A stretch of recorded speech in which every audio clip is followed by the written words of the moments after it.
It's wonderful to get to connect with you all. We are excited to have Anne and Aisha here from Blue Engine to talk to us about their DEI journey, and we're excited to enter into conversation about the case study that we did with them and what they've done since. So we also want to take a moment to acknowledge, we know that it's a very challenging context for us right now. There's a lot that all of us are carrying emotionally, logistically, mentally, physically, and so we really appreciate you taking the time to engage in conversation with us, despite everything going around, and elevate the fact that it is in times like these that it becomes critically important to be really aware of how our values, how we are leaning into our values as we figure out how to navigate and respond in times of crisis. So we're also very appreciative to Anne and Aisha for elevating that in our conversation as we all navigate these times. So we'll start off with some introductions. My name is Lucerito Ortiz. I am an associate partner here at Promise54, and I'll share, a quick sentence or two about what brings me to DEI work in general. And I am the daughter of immigrant parents from Guatemala and Mexico, and for me, that has shaped a lot of the ways in which I have experienced this country and this society.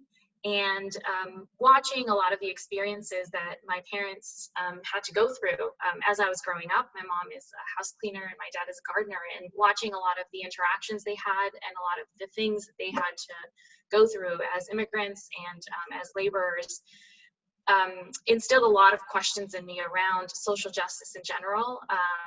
And education for me played a huge role in giving me access to opportunities, and also planted a lot of questions around why did I have access to certain opportunities being in a magnet program, whereas my cousins or some of my siblings didn't, because of the difference in resources we had. So from a young age felt a deep investment in education and issues of equity, and had a lot of questions around how do we make a positive educational experience true for everyone, regardless of what programs you're in or what you have access to.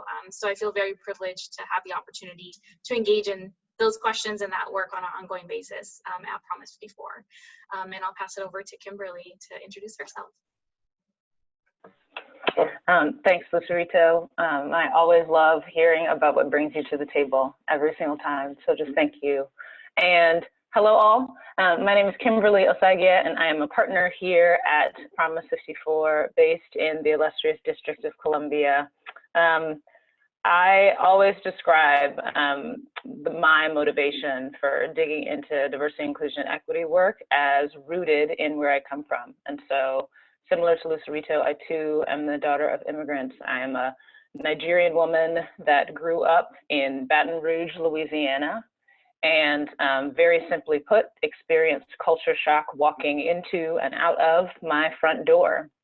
And a lot of that culture shock played out for me, and the identity questions really played out for me in school, where the expectations that I had for myself that I was bringing with me into the building from my family were very different than the expectations that my peers and my teachers were putting on me around who I was supposed to be as a dark-skinned person living and learning in America. And so I dedicated my career to education, really to figuring out how we as adults can better model for kiddos the kind of integrated ethos that we are espousing to live in and breathe in this world. And so that's what I have consistently been dedicating my time and energy to, whether that be as a teacher of kids or a coach and leader of adults. It's just how we can do better so that our kids can then do better.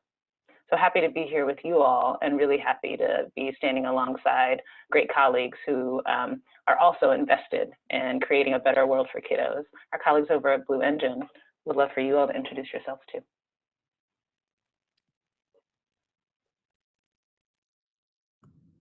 Great, I'll start. Hi, everyone. I'm Aisha Chappelle. I'm the Vice President of Program Implementation for Blue Engine. And similar to both Lucredo and Kimberly, my family played an integral role in what brings me to the work. My grandparents, neither of them graduated from college and basically raised their 8 kids. My mom was one of 8 in abject poverty, but all 8 of them graduated from college. And so it's just a long history of the importance of education and what it does for families, particularly Black families, and our trajectory. And had no intentions of going into education. My mom was a professor, and I wanted to stay as far away as possible, given what I understood in her experience. But had my own experience in college, volunteering at alternative high school, and it was so clear to me that the privilege that my family had of leveraging education as a trajectory out of poverty wasn't afforded to every student, and many kids are not seen, heard, or valued in that structure or system, and so chose to then become an educator and then spend time at Blue Engine. Hi, everybody. I just want to say how nice it is to be here together with both the 3 of you, but then everybody on the call. I think in the midst of everything going on, it feels like a real privilege to be having this conversation. And so just want to say thanks for inviting us and glad to be here. I'm Ann Eidelman. I lead Blue Engine. And what brings me to this work is also related to my family. I'm actually a 4th generation teacher. So teaching and the importance of education is, as I say, it's in my blood.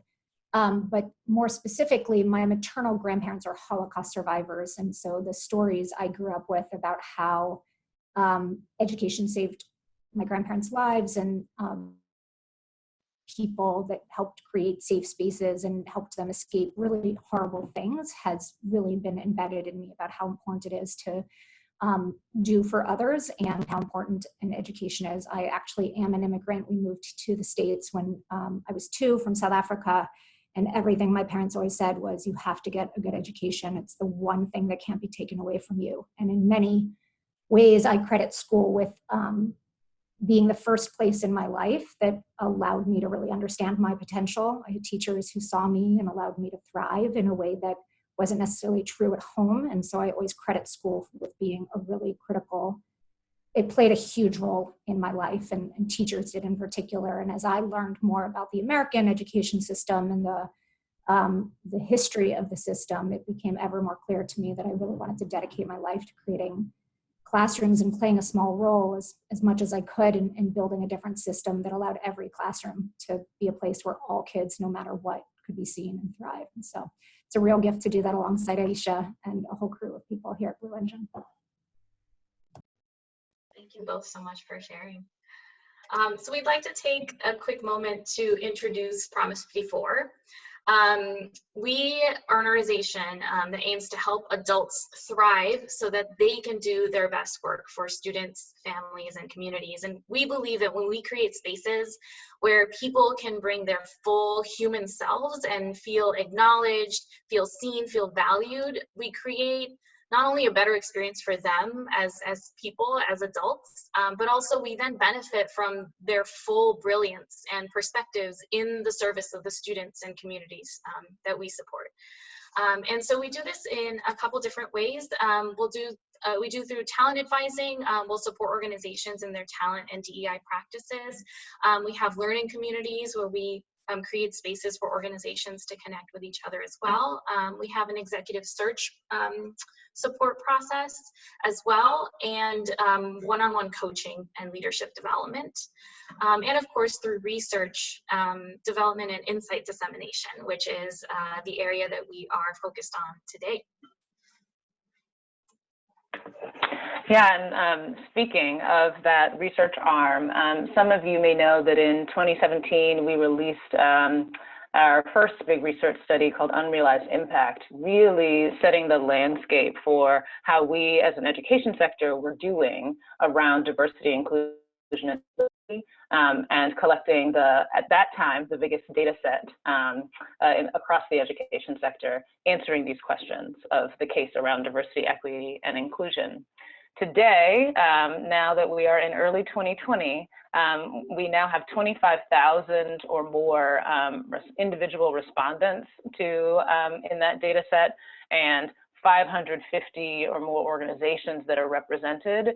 So we were building a story by the numbers around how we are doing on diversity, inclusion, and equity as a sector. And we were really proud of telling that story. And at the same time, as we were collecting data, one of the questions that kept coming up from organizations across the field and leaders that we were coaching is, all right, I've got the by the numbers, but can you tell me what organizations' real DEI journeys look like? And for us as an organization, we thought it was really critical for us to ensure that we were telling the story in many different ways. One, quantitatively, to express volume and aggregate answers to these questions. But we didn't want to lose the nuances of the individual stories and the qualitative experience around diversity, inclusion, and equity. And so that is where our next big research arm around these case studies came from, is how do we tell the cases or the stories of the real DEI work in a thoughtful way? And we thought we had to do it, not in the traditional linear way of telling a story in case studies where you start at point A and you arrive at point Z, but rather we emphasized thorny, multi-dimensional challenges that surface inherently when we're doing the work really well, the deeply human imperfections that come with leading and learning and stopping and starting and making mistakes and owning those when we're talking about doing deep diversity, inclusion, and equity work. And we are incredibly grateful to the three organizations that were along on this ride with us of trying to tell these stories in really messy ways: Blue Engine, TNTP, and College Track. We're incredibly grateful to them for signing on for the vulnerability necessary to tell their stories in a radically human way. But we're also incredibly grateful for the fact that we now have kind of codified in a snapshot of what these organizations were going through at a moment in time. And each of these organizations don't get the benefit of being able to say, but wait, now we have, or but wait, there's this nuance in the story that we want to continue to tell and continue to iterate on. And so they've kind of gifted us with that snapshot and given it to the world without the opportunity to continue revising and iterating. So we're really grateful for the added vulnerability that comes from publishing the messy, messy stories. And we're especially grateful to have Blue Engine on the line today to give us even more context about what was happening in the moment of the case study, the challenge of living out values, but really to offer us updates and answer questions from you all about what has evolved since and what they are continuing to learn as they're on this journey.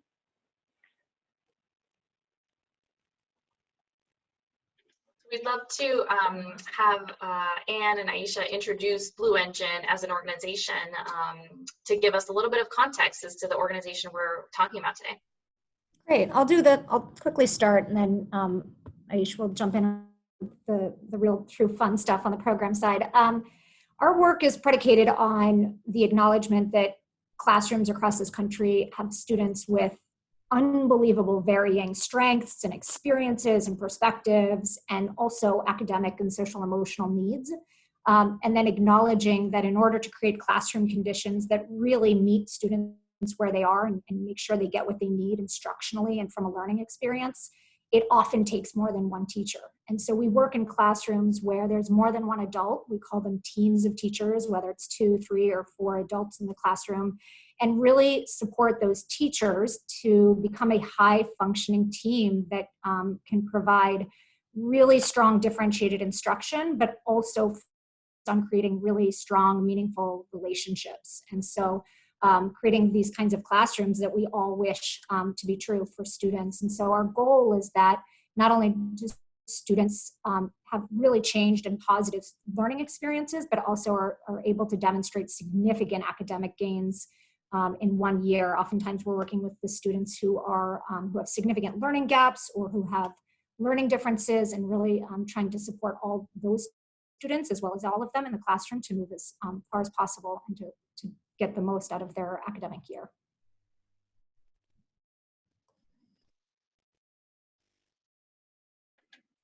Thanks, Anne. And so I'll just jump in to say a little bit more about the work we do on the ground.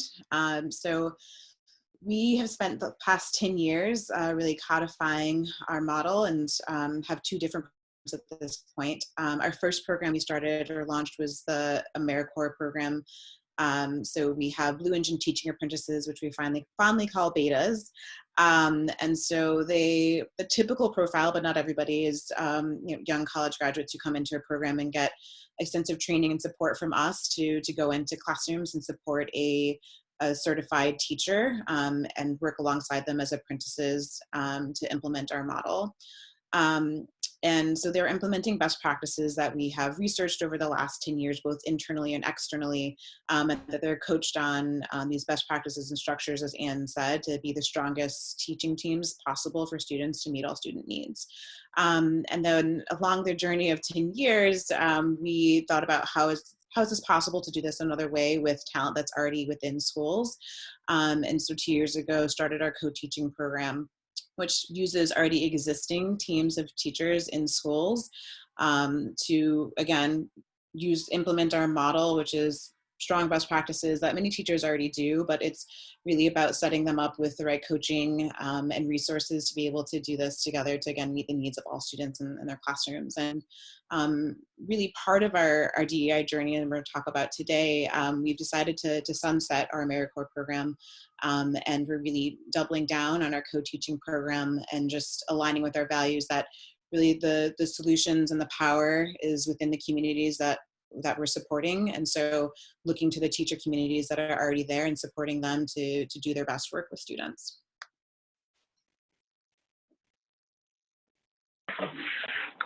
Thanks so much, Aisha and Anne, for giving us a bit of the backdrop of what you all do at Blue Engine. And now we want to bring us a little bit closer to the moment in time of Blue Engine's case study. And so we'll show a bit of a snapshot, a video from the case to paint the picture. And as you're watching, you'll notice we're playing for you a big inflection point in Blue Engine's work around diversity, inclusion, and equity. And we've got at the top of the screen a question for you to be considering as you think about the work that's happening at your own organization around diversity, inclusion, and equity. So take that question and chew on it as you're watching Blue Engine offer some context about their inflection point.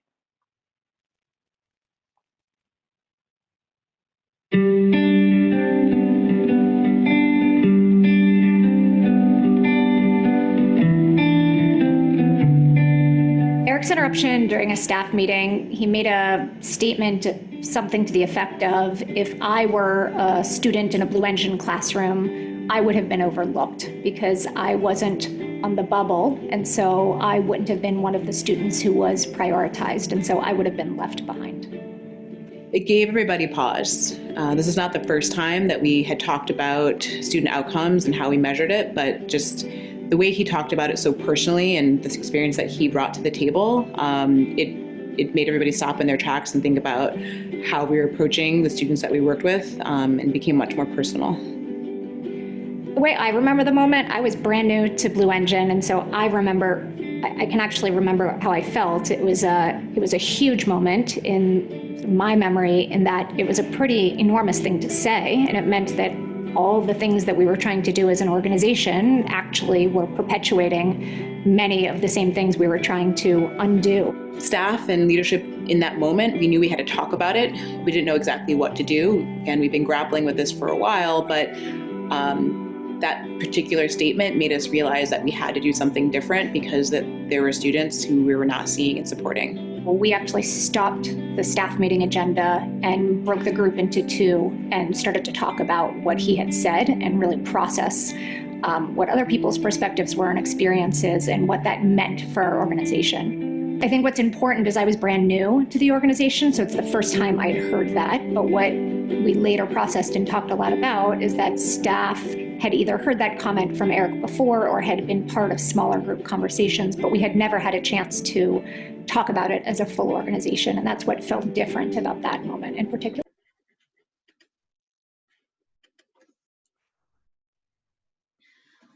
So this is sort of the entry point in the case study, the in time that we entered upon. And there were a couple of key themes that we saw emerge throughout our exploration of Blue Engine's DEI journey. The first was this idea of leading with honesty, vulnerability, and open imperfection. So Anne and the previous CEO, Nick, both modeled authentic reflection and vulnerability in their own learning journeys, and they actively listened to and made space for staff pushes and staff interruptions. A second was articulating beliefs and aligning the organization with them. So in light of newly articulated DEI beliefs, Blue Engine really took that to heart and actually reevaluated their whole organizational mission and direction in response to these articulated DEI values. Once those values were articulated, then there was the challenge of how do we actually live those out. So even though Blue Engine has experienced a high level of internal values alignment, staff still struggle to understand how to actually live those out in their day-to-day work without a clear strategy. So this question of how do we actually translate our values into action in our work. Blue Engine also began to identify high leverage strategies for building a more inclusive culture. Leadership acknowledged that there were gaps in communication that created a source of challenge in what staff experienced as a lack of transparency at times. And so they identified ways to be really intentional about how to improve those lines of communication, and they followed through on those commitments to improve that aspect of staff experience. And then finally, the ongoing challenge of navigating tensions between internal values and external expectations. And while internally, as mentioned, Blue Engine does have a high level of values alignment, there are still challenges in the interactions between those internal values and the external realities, or the realities of working with partners who may not always fully align with those values, or where you don't always see those values in action in the external work that they do. And so the ongoing challenge of navigating those dynamics as well. And so we'll now show you a short clip of where we left off, left off in that moment in time, the case study. And as you watch, we'd love to encourage you to think about what are some questions that you have for Anne and Aisha around how they've continued to center DEI values since the case study has launched.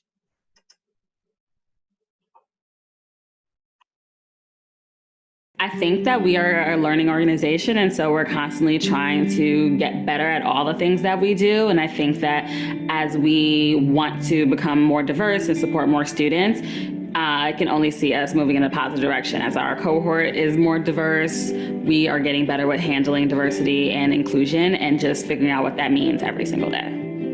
I think because we have a bedrock core value, we consistently come back to that every year and consistently quarterly at meetings of how are we doing that work both in our teams and staff, and then how are we doing that work in schools. And so I think that constant reflection because of that bedrock core value is what gives me hope that that will continue to permeate our work and also the work in schools.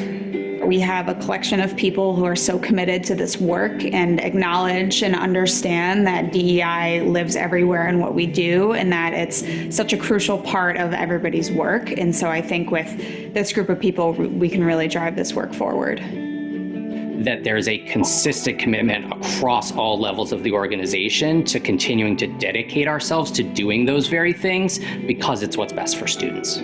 I think one of the biggest takeaways for me is that our intentions around what it means to support students always has to be reflected on, that we have to think about every single student that we serve and what does it mean to be inclusive for them. And I think that reflects back also to our staff, and that we can't do that work with students if we're not doing that work internally for ourselves.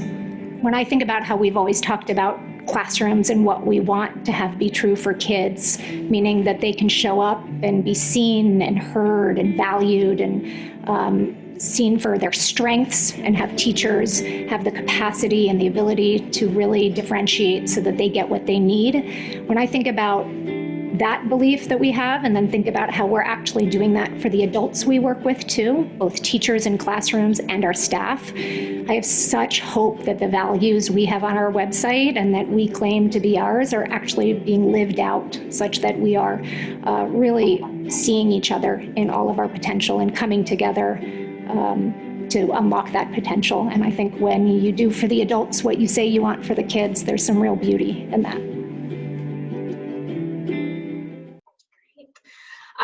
So now I will pass it over to Anne and Aisha to give us some updates as to what has happened since the release of the case study in their ongoing DEI work.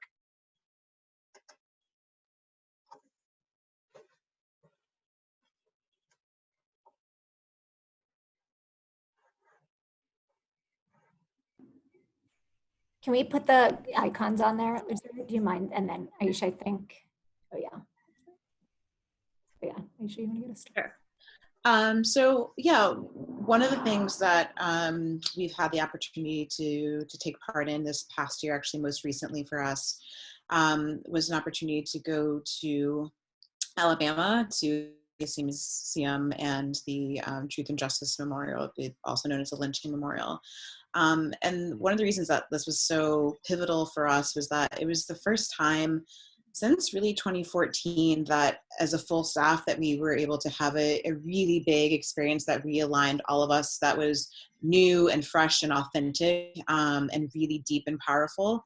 In 2014, we did that as a staff, and we had kind of ongoing professional developments that happened since then, but it was always kind of a recycle of something we'd done before. And our staff has changed, and we have changed as people immensely since then. And so it was a really critical time for us to be able to realign, step back, and have an experience that we could all then reflect on, both personally and also take that back to our work and think about what does it mean in terms of how we interact with each other, how we interact with our schools and teachers. And so that was a critical moment for us within the last several months, even having gone in December.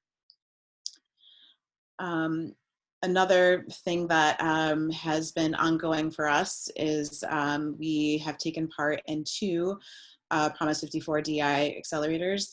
We're in the most current one right now, and it's just a reminder to us that the work is never really done, and that we have some work to do right now around, again, what does this core value look like within our day-to-day work, and setting some really clear and intentional goals that we can continue to align to.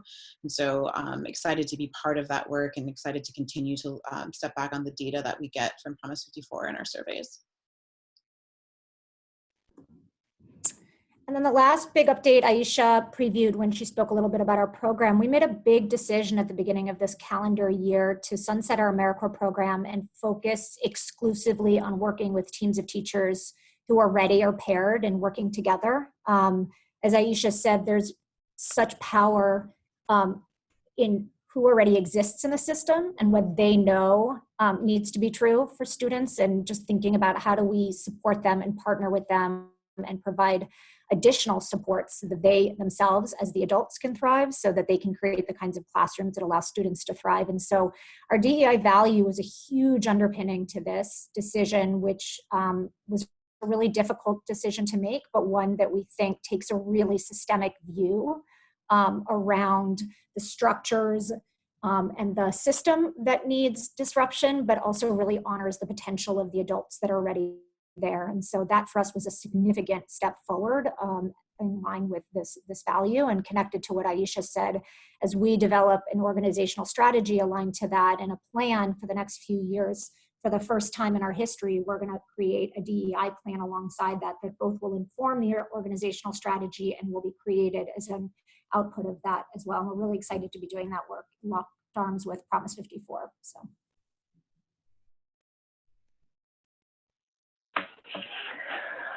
Thanks to both of you for just detailing where you all are right now. And it feels like the just right time for us to open it up and just round out with lots of questions and answers about the journey that you all continue to be on. So I'm happy to start with one, and then for all of us who are listening and watching, feel free to start jotting your questions right into the chat field, and we will pepper Aisha and Anne with them. So first question, it's really powerful to see the two of you, two folks of different racial and ethnic identities, leading this work in one organization. And so it would be great for each of you to just reflect on how has the experience of leading this DEI work been for each of you, given what you're bringing to the table and given where Blue Engine is uniquely in this journey.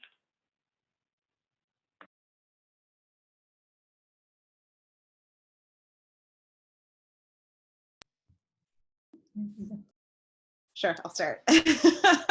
Navigating this via Zoom is a little different than being in person. So I was reflecting on this, and it's really challenging in thinking about some of the moments of interruption that I personally have had within the organization. And I think coming to this work, I have my own set of values and beliefs about how I walked into the world and how I engaged with DEI work, how I engaged with students, particularly students of color, and how I saw them and in my work. And in one of the first instances, which I mentioned in the case study, which you didn't necessarily show here, but when I had a conversation with the previous CEO about some trends I was seeing for people of color in our organization, I was also part of it. I had perpetuated some of the challenges that were there. And as a person of color, it was really hard. There was a lot of tension for me personally, and some reckoning that I wasn't living out my values, and that I didn't agree with all the decisions that were being made, and that I was not doing anything about it. And so that's what prompted me, I think, for that first interruption to say something. And I think not all organizations I would have felt comfortable doing that. Our previous CEO was white male, and I think, again, as I said in the case study, which is a theme throughout this, is that there was a level of openness and vulnerability in his own work that allowed me to feel that I was empowered to say something. And so it's, and since then, there's been other moments where it's still played out to be true, is that I think a lot of this work is really internal for me. And that I have to think about my own values and how I'm showing up at work and how that's aligning to the values of our organization and whether or not those are living out.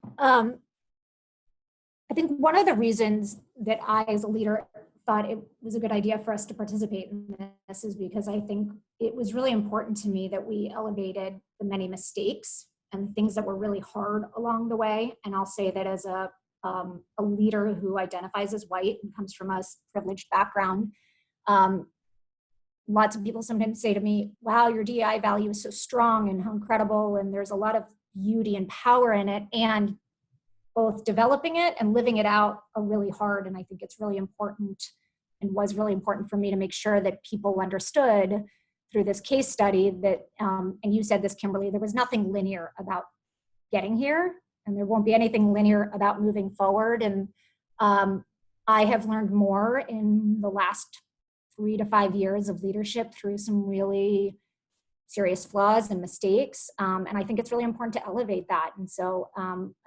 that's how I'll respond to sort of what role and what it has meant. I've also been incredibly lucky as we have built a leadership team with Aisha and others, where now we have, I think, a much stronger diversity of perspectives and a much stronger culture of trust that has allowed us to both learn from those mistakes, and probably will make more different ones, right? But are getting better as a result of that. And so I just think thinking we got here easily, I think, would be a real grave sort of narrative along all of this.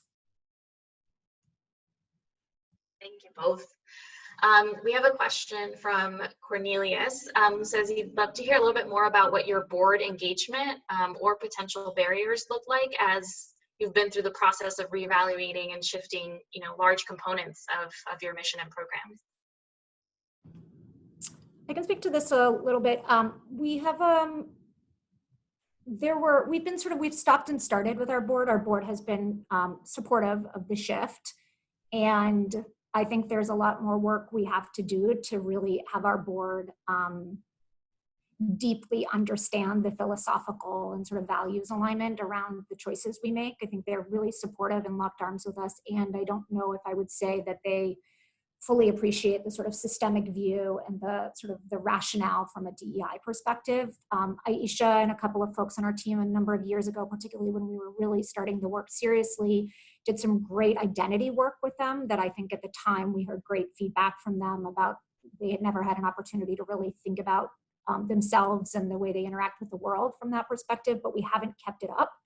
And I think this is a place where I, as a leader, and our leadership team needs to do more work, and I think what will come out more specifically in our multi-year plan.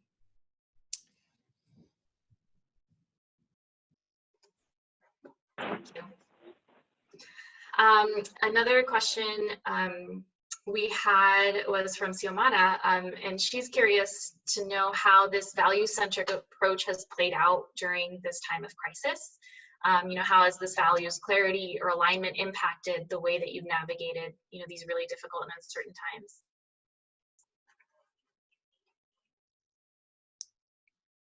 times? It's a great question, Xiomara. Appreciate it. And all sorts of complexity and tension wrapped up into that question. I will talk on the program level, and then maybe Anne can speak to more of the organization-wide level. But as a program team, we, and aligned to the organization values as well, just have doubled down on the idea that we still need to meet the needs of all students, even more so now. I'm not sure how familiar folks are with current landscape, but just it's really challenging right now to meet the needs just in general for students in terms of academically, but students who have learning and thinking differences as well are just experiencing a grave disproportion in terms of what they're getting right now, for a variety of reasons, some of which is that services can't physically be provided, and some of which is teachers don't have the capacity or the resources yet to understand how to do that. And so I say all that to put in the context of the program team, as I mentioned before, is just so resilient and so driven to supporting the students that are with them this year, and so are coaching intensely and as much as possible to support teachers and teams on remotely teaching and remotely differentiating for students to meet student need, because that's what we believe is right for kids. The flip to that, though, is recognizing that communities, our school communities, the communities that our students live in, a lot of them are disproportionately affected by COVID-19 right now. And a lot of school communities are dealing with meeting the basics of student needs, and there's a lot of trauma. And so there's this tension that we're battling with right now on the program level of how do you support and academically still get to kids what they need, and at the same time recognizing the deep social emotional needs that students have right now, which most schools and our team aren't necessarily set up to do. And so it's just, like I said, it's this tension and balance of keeping in mind that we have to do right by our kids academically, but also there's some real barriers to being able to support them on basic need.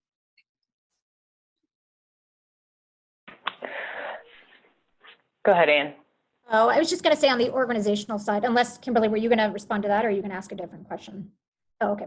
I just think there's two things. One is we learned, as was highlighted in the case study, that we made a major misstep a number of years ago on transparency and communication flow at our organization. And so over the years have built a muscle around how do we make sure that we are sharing across the organization information as we get it, and as it is, as soon as we can share it and or get feedback and input from folks. And so I think what was really at risk in a moment where we both physically were distanced, but also all of a sudden the things we had planned to do and thoughtfully had planned for were now put on hold, and we moved into crisis mode. I think not perfectly, and of course, but I think have tried really hard to upkeep that transparency. And so we held a staff meeting a couple of weeks ago where I shared exactly what we knew about partnerships and about revenue, and our program team shared what was going on there. And then since then I've followed up with emails. So trying really hard to make sure that people have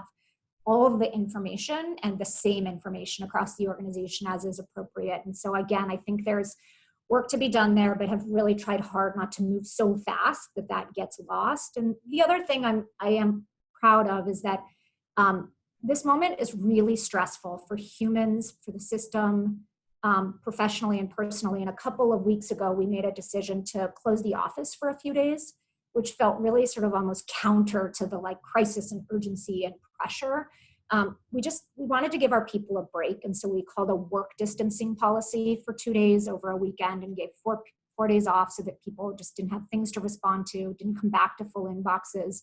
And I think in a moment like this, we've also demonstrated sort of just like a wheel and not taking a minute to just be human. And we felt really important that we hit pause and do that because it would help us actually be better in the future. And so those are a couple ways I think we've tried so hard to keep ourselves accountable to maintaining the culture and the kind of work environment where we know people thrive best. And so it's been really hard, and I think there's probably way more we could do, but those are two things.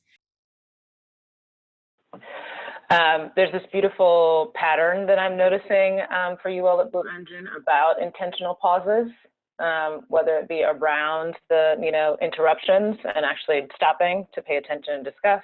And in this moment you're naming, we needed to pause in the urgency of the work in order for us to refresh and come back and be able to serve it in a stronger way. And so I'm hearing that pattern. So thank you all for encouraging us all to pause in order to better serve. There's this other great question that Courtney poses, which is, as you all think about your own internal DEI journey and the idea that the school partners that you're working with are in some ways trying to realize their DEI journeys. What does it look like for you all to support school partners, and what lessons might you share with other organizations that are trying to balance internal and external DEI journey work?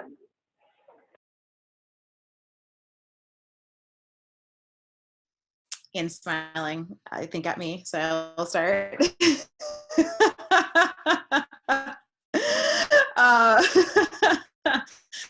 So yeah, I think this is a place where we're still doing a lot of learning.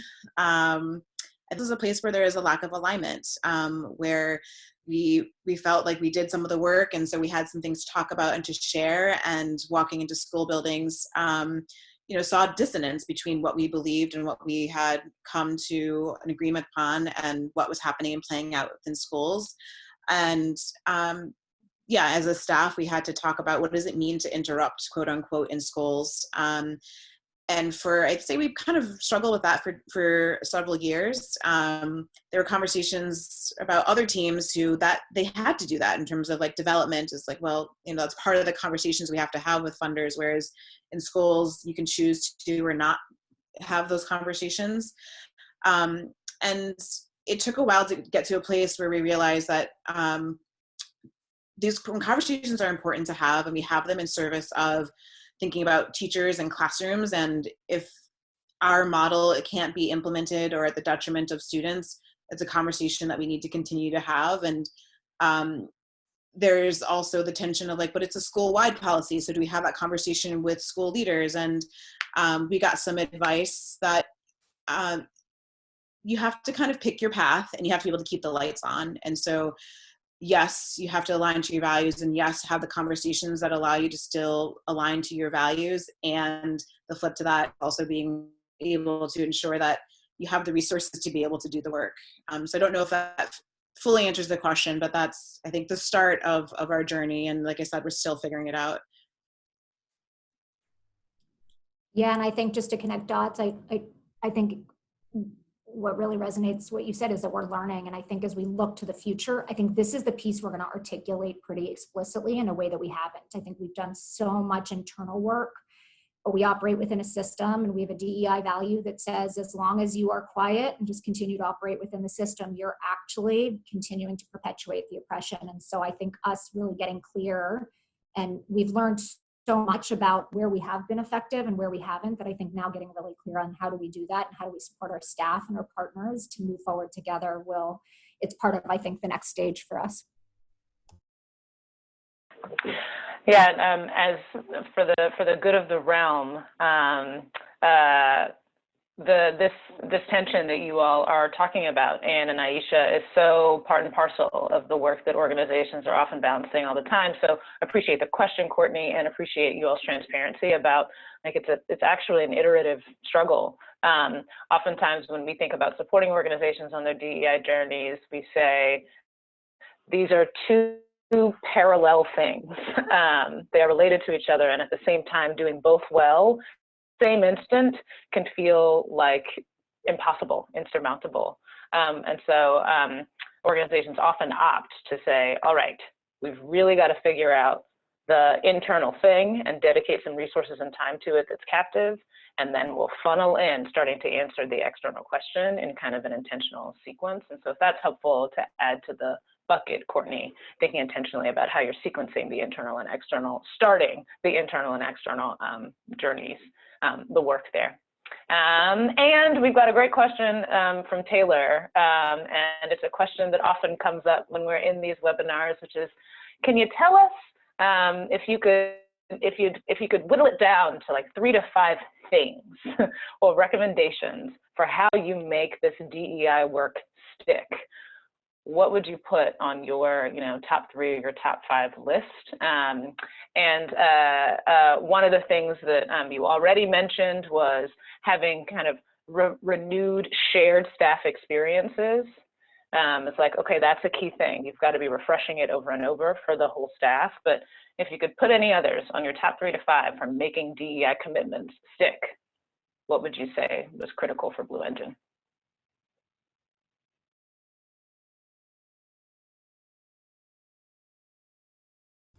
There. This is just off the top of my head, and I'm so curious, Aisha, what you would say differently. I think in our hiring, we have determined that 2 things are really important. One is understanding people's curiosity and sort of willingness to continue their own learning journey. And so we don't say you have to have done identity work or you have to have done the understanding of the history of systems of oppression, but we ask questions around what someone's penchant is for wanting to learn, depending on where they are in their own journey. And at the same time, sort of an openness to feedback and sort of their own evolution. I think just like those 2 things, I think we have learned from a hiring process means that you can bring on people, which you always do, that want to learn with you, right? And I think that has been really critical. I think one of the things we need to do better, but have started a little bit, and I think has been important, is that onboarding for our new staff has included an understanding of our DEI journey. And now this case study has been so helpful, frankly. We had a mid-year hire that we used the case study to help them understand it.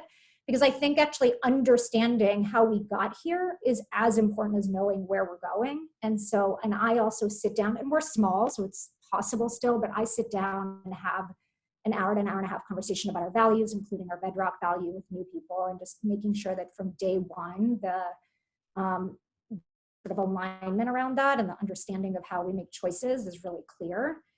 And then I'd say 2 other things. We try our hardest, and again, I think we can get better at this, but we hold ourselves accountable. When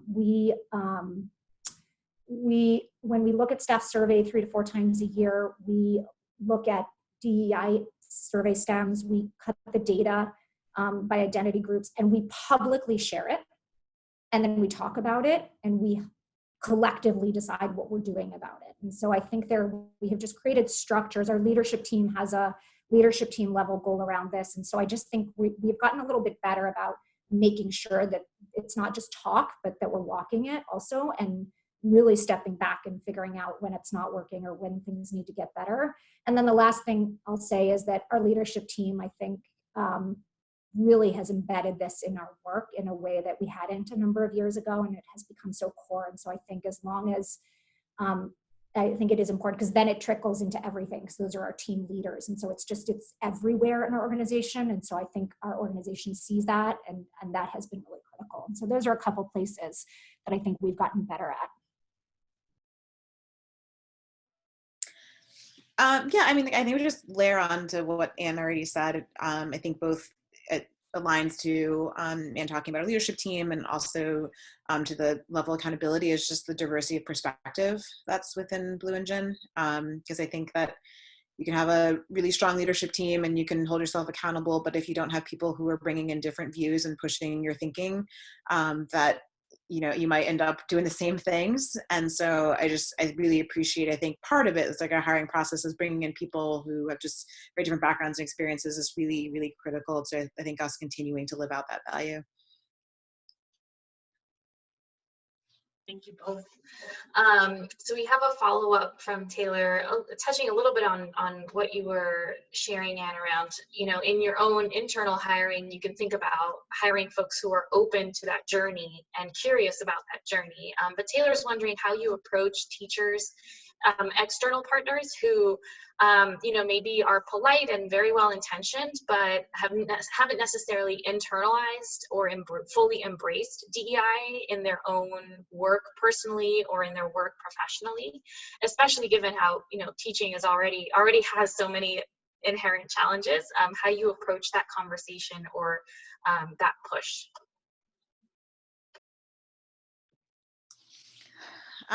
So one thing that we've started to do a couple years ago is similar to our hiring process, is just help teachers understand that this is part of our journey as an organization, and being open to it. And so we share our bedrock core value and just help them understand that this is part of our journey. And we, to Anne's point before, not doing anything or saying anything to us is just as bad as being overtly racist or overtly contrary. And so I think that has helped in the past set the kind of framework or groundwork for, even if folks are at the very beginning of their own journey, understand that at some point during the year, if something happens that doesn't feel in alignment, we'll have a conversation about it. And coaches, some are more equipped than others to have the conversation, but it's a lot about asking questions and understanding. Because I think a lot of times in schools, there's assumptions made when teachers say or do or act in one way that if you don't ask questions, you don't really understand. And so a lot of it's about curiosity within schools and with our partners. Wonderful. Thank you both so much for your honesty, your vulnerability. We really appreciate your engagement in these conversations. So we have about 5 minutes left, so would invite any closing thoughts that either of you would like to provide before we close out the session.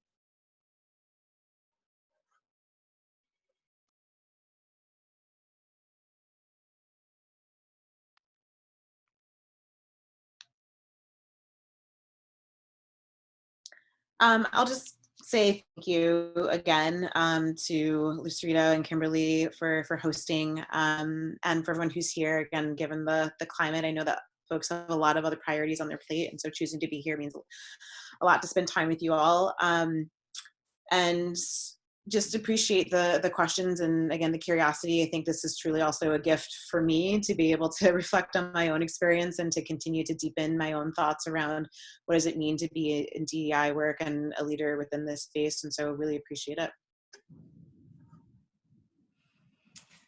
It's hard to follow. I'd say the only thing that I said a little bit ago, and Lucerito, you and I talked about this last week, was just that this work is ongoing, and I think I'm really proud of how far we've come, but I think, one, making sure that we are really explicit about how hard that has been and some of the really brutal moments that we have had to work through, and have a lot of courage and energy and strength and just real commitment to working through them has been really important. And then two, the work is continually. I mean, I just think that it would be, and I think maybe it was you, Kimberly, who said this, like, that case study is such a snapshot, and the work continues, and we go up and down, and it's just a journey. And it has been an absolute honor to do this alongside the Promise54 team and the Blue Engine team. And like Aisha said, it has been a learning journey for us, and we're learning from others as well. And so just thank you for allowing us to be part of the conversation.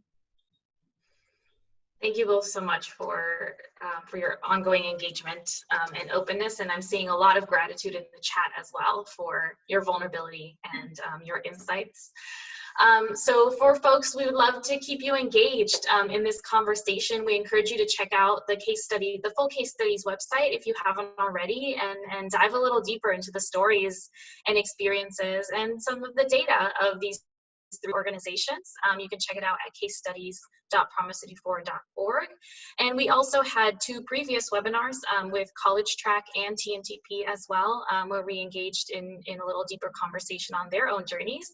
And so if you didn't have a chance to catch those, we do have recordings of them on the case studies website on each of the respective case studies pages. So feel free to check those out as well.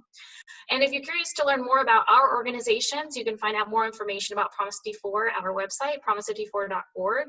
And feel free to reach out if you're interested in understanding how we can support your DEI journey. If you have questions as to how you might want to engage in this work and in your own journey as well. And you can also find out more about Blue Engine and the amazing work that they're doing for students at blueengine.org. Thank you all once again so much for your time, for your energy, for your really great questions. And we hope you take care of yourselves and make space for your needs and support each other during really difficult times. Thank you so much and enjoy the rest of your day.